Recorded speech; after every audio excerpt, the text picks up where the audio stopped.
ada beberapa hal yang harus diperhatikan. Yang pertama, nah, ini bagi yang masih baru ya, bisa lihat nih, ini namanya daun bendera ya, sama ini contohnya ada dua nih daun bendera. Nah, di daun bendera ini kenapa dikatakan bendera, karena di sini daunnya itu daun terakhir ya, terakhir dari malai. Ini kan malai ini terakhirnya nih.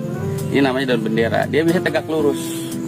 Nah, kalaupun ada yang memang agak sedikit ini ya, ini kayak juga sama ini.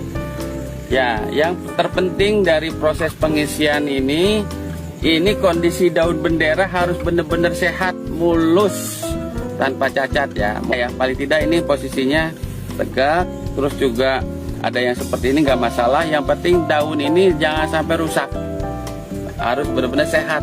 Ini kuncinya salah satunya itu daun bendera atau daun yang terakhir ya setelah malai, ini katakan daun bendera. Nah, kenapa ini harus sehat? Karena di sini fungsi fotosintesis akan berjalan sempurna. Nah, hasil dari fotosintesis ini akan diproses, diisikan ke malai. Ini satu ya, daun bendera harus benar-benar sehat. Nah, yang kedua, pengisian ini tentunya harus ada pemicu dan pemacunya ya. Nah, di sini berarti ada beberapa yang namanya hormon ya. Hormon itu fungsinya untuk mempercepat. Ibaratnya kalau kita berkendara itu jangan kecepatannya tetap seperti itu aja. Nah, itu sekali-kali kita bikin supaya pengisiannya lebih maksimal. Nah, itu yang diperlukan hormon atau JPT. Nah, JPT itu ada pemacu, ada penghambat. Nah, pada saat fase generatif ini yang perlu kita perhatikan, fase pertumbuhan kita hambat, tapi kita akan proses ke pembuahannya, artinya pengisiannya.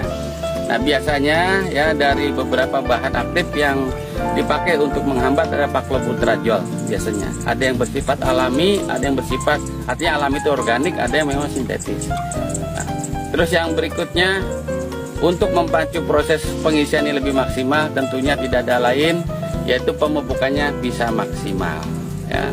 Maksudnya mulai dari unsur hara makro, mikro itu tersedia dan terpenuhi dengan sempurna. Khusus masa generatif ini yang perlu diperhatikan yaitu kandungan kalium. Nah, tujuannya apa? Untuk pengisian. Artinya sebagai isi dari bulir ini dari kalium ya masuk. Nah, terus untuk penguat batangnya termasuk ini jangan sampai rebah ya. Itu fosfat harus jangan sampai kurang. Artinya dari unsur P-nya ya. Terus juga ada lagi kalsium.